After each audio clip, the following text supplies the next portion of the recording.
I'm here in Sydney with Paul Edwards, who's the GM of Corporate Communications for the ANZ Bank. I met Paul some months ago when I was talking to him about BlueNotes, which is their corporate blog for thought leadership and information about the bank. And so, Paul, I thought I'd start by asking you, what was the thinking behind BlueNotes? How did it all start? Well, I think the starting point is communications is undergoing a profound disruption at the moment, and I think it's a bit of boiling the frog. Many communicators actually don't get this, but we're seeing in the media that we've got fewer pages, fewer journalists, less ability to tell our stories, and at the same time we've got a growing number of people who both want to connect with us through social media and an ability to do that now at scale. And so BlueNotes is really a response to firstly the opportunity to drive a more social strategy from ANZ, so it's a content engine for our social strategy. But secondly, it's also a response to the shrinking media relations environment, where we've actually got to build audiences directly because our ability to tell our stories is shrinking every year with the size of newspapers and with the disappearance of TV current affairs and business reporting. So that's an interesting point. Do you think your message has been diluted because there are so many different channels out there and you've got to rise above that noise? Well, I think for business and financial news, there are actually fewer and fewer channels for us. I mean, our major financial newspaper in Australia, the Financial Review, used to, 10 years ago, have 7 or 8 pages devoted to financial services on a Thursday. Today, the best you ever get is 2 pages. We've got 1/3 the number of journalists who used to report on us. So, for a large company earning $7 billion, we can tell stories about our group, but our ability to tell stories about our institutional business or our retail businesses is actually now, doesn't really exist in any meaningful way. And so we've got to respond to that environment, but we've got to do it in a way that we work with the existing channels, with journalists, but also build our own audiences. And what's your target market for BlueNotes? Is it institutional investors? Is it the press? Is it the consumers and the ANZ customers? It's what I think of as a traditional corporate affairs audience, and that's really a group of influencers, and that includes everyone from journalists through to investors, retail shareholders, government policymakers, and our own staff, of course, who are substantial consumers of BlueNotes content. So, Paul, how have journalists responded to BlueNotes? The fact that now most of ANZ's corporate communications messages are going through BlueNotes rather than traditional press releases? Look, it's been really interesting, and I've been very focused on doing this in a cooperative and collaborative way with the media, so that it's not that we're moving from traditional media relations to BlueNotes, but that we'll do this in cooperation with traditional journalists who are all now under-resourced and looking for content. So where we have a post by our incoming Chief Executive Shane Elliott, we'll give a heads up to journalists. We might give them a copy in advance, and we'll publish on BlueNotes the same day that the journalist is publishing in a newspaper.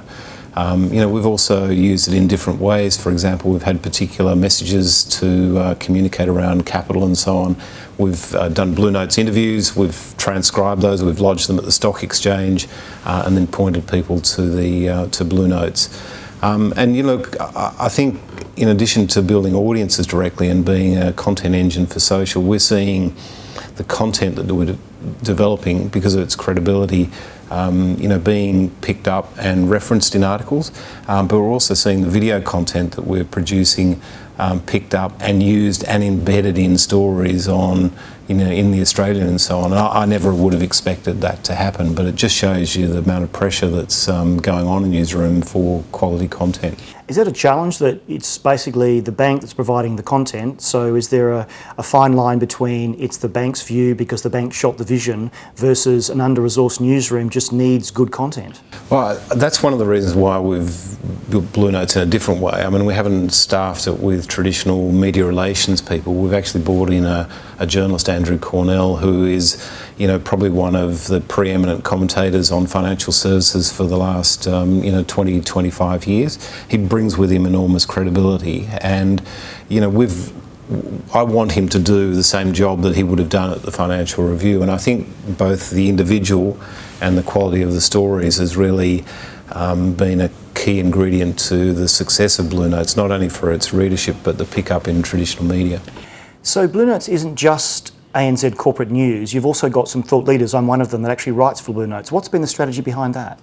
Look, I think it started out as a content engine for social engagement. Okay, we had to have a social strategy at ANZ, and as I was thinking about that, well, the challenge was actually you need a content strategy to run behind that. 140 characters, that's not that interesting. What's the content which you're actually trying to engage people with there? So the idea was to really engage in a number of conversations which are relevant to our business strategy, but which were also conversations which were interesting for our stakeholder audience. And that's really how we've built that. Things like digital disruption, the Asian century, we've had a lot of focus on diversity. These are all relevant topics within our business, and they're topics that our stakeholders are interested to engage on. There's been a lot of talk about branded journalism and branded content. Where do you think this sits with BlueNotes and the strategy for the bank?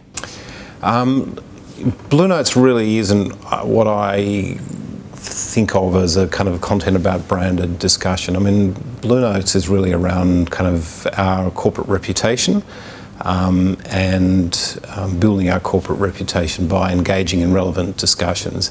I think the question of branded content is much more challenging, and if I've kind of observed something, it's been an area where I think marketers have actually struggled to come to grips with the kind of conversations you need to build. It's often been very product focused or marketing focused, and I think they're really struggling to come to terms with, well, what does content look like in a social age. We've had some notable successes though. If you look at the Instagram feed that we've had for our GayTMs, which runs around the time of Mardi Gras in Sydney, that's been fabulously successful. What's been ANZ's journey to becoming a social bank, and where do you think you are on that journey? We're still taking the baby steps, and I'd say, despite the fact BlueNotes, we regard as a success, and I think other people look at it as a model. We're still learning there. We've created great content. We've begun to engage audiences, but I think where we're at is that we actually need to build more content which is identifying conversations which are happening externally, and to tap into those and contribute to those, rather than being in a little bit of a broadcast mode that we are at the moment. And I think that's the real challenge for us taking BlueNotes forward, to participate in conversations, some of which we may be quite uncomfortable about participating in, and building a dialogue rather than using BlueNotes to kind of broadcast content. It's not necessarily a magazine, it's actually a foundation for a conversation.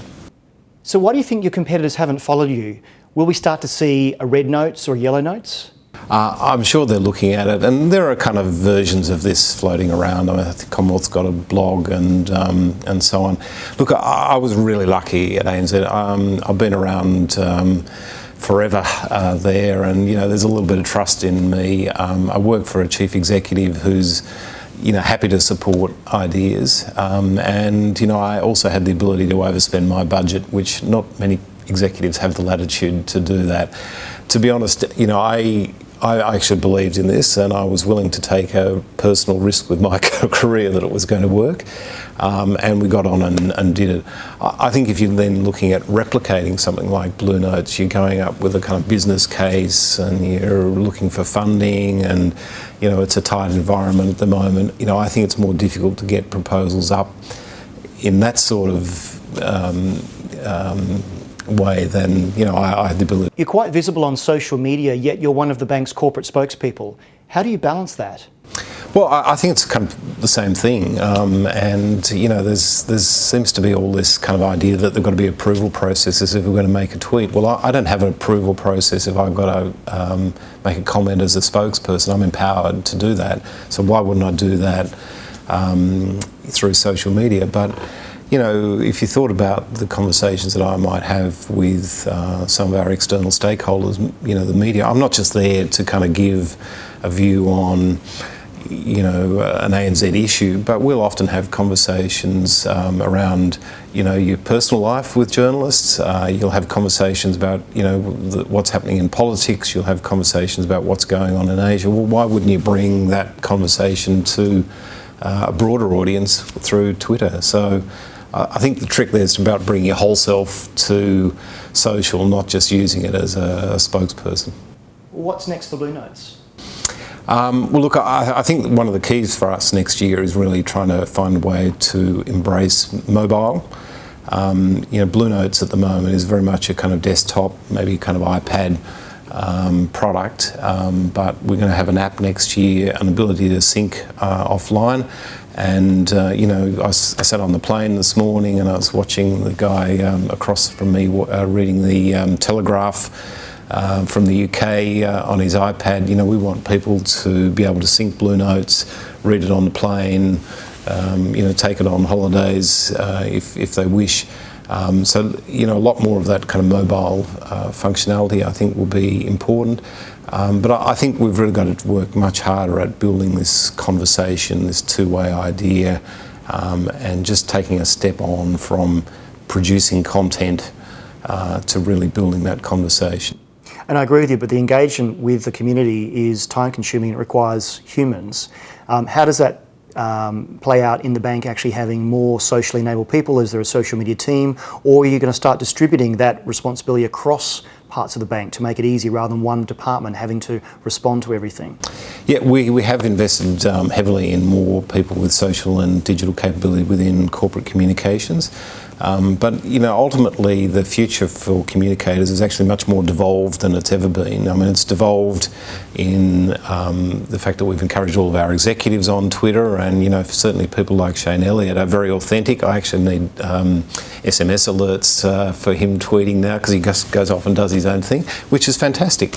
And we've got many people like that across the bank. So the future for us is actually much more devolved externally, and it's much more devolved internally as we invest in things like internal collaboration tools, giving people authentic voices to build conversations within the company as well. And finally, if you could sum up BlueNotes in 140 characters, what would it be? Well, I can give you our tagline, which is it's our digital publication for inside opinion and news from within and outside ANZ. But really, it's a conversation engine for ANZ. Paul, thank you very much for your time. Thank you.